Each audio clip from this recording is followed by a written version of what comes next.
I look at tea as a value-added cash crop. This cash crop gives us an exchange earning of about 23% of what we get as a nation. A production of 540,000 tons, 130 billion shillings in terms of revenue. But of this, only 5% is value added. That's a pain. How do we move from a 5% to a 50% as a nation? That's where we get the dollar down to our farmers.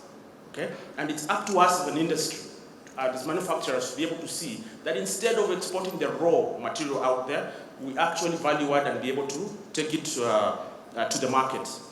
That in itself just loads $12 extra per kg to the consumer.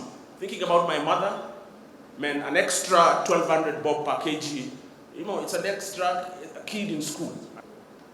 What do we need to do as a sector to be able to increase this from that paltry 5% to a 50%?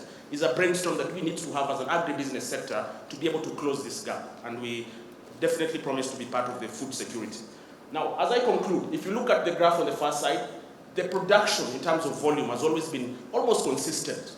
But the key thing here now is, I was reading or discussing some things with some people from Rwanda, and where they beat us, they don't have the volume, but they have the quality, which tends to fetch a higher dollar. So the question now, we shift now from volume. We've got the volume. How do we now fetch even higher dollar through increase in the quality of the tea? So those are the discussions that we'll have as an entity, as a sector, to be able to see that we improve and add to the GDP of this country. One of the key initiatives, for example, the subsidy on fertilizer, and it's a very welcome initiative, given that where we need to tackle all this is on input, one by one.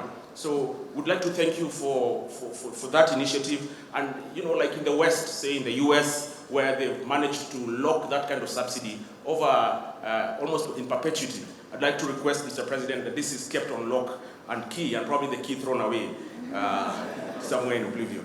But if you look, Your Excellency, at the graph on the far side, maize, we still have a gap of about 10% that we still get from our neighboring countries, the Ugandas, the Tanzanias. That can actually be easily covered by us continue partnering with the farmers across the country to be able to improve this productivity.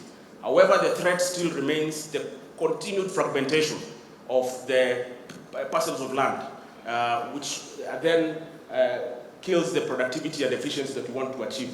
Wheat, on the other hand, is still a big gap. We almost import almost 85–90%. And we saw what the impact was when Ukraine was invaded. That I've seen the other day, you visiting Ethiopia, and the guys in Ethiopia have done a good job to be able to almost take care of 70% of their wheat usage. So it's up to us to go out there, learn the best practice to be able to cover this gap and to be able to feed our nation.